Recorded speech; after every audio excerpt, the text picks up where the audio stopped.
For those of you taking refuge in Summoner's Rift from the incoming heat waves, we bring to you the 13th patch of the year. Let's get right into it. As always, we're starting off with champions of minor changes. Orianna's base AD will be increased by 4, Blitz's W cooldown will be reduced, Saya will be buffed on her E skill's damage and cooldown. Talia and Karthus get nerfed on their jungling speed, Gragas's passive healing will decrease, and Kennen's base HP will be nerfed.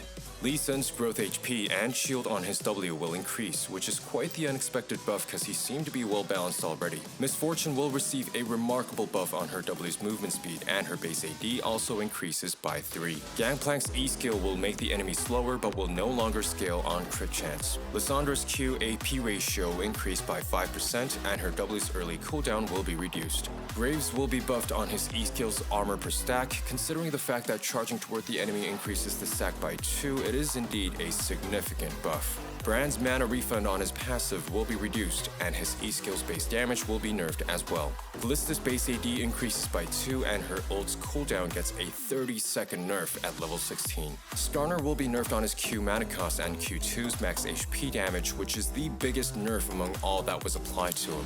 Zack's early game passive healing will be nerfed, and its max HP ratio increases by Zack's level, which is a nerf until level 9. Varus gets an adjustment, his base AD and growth AD will decrease. The bonus attack speed on his passive will be fixed at 10% but gets compensated with additional AD and AP per 10% attack speed. His W's on hit damage and cooldown will increase. WQ combos missing HP damage will now scale on his W skill rank instead of champion level.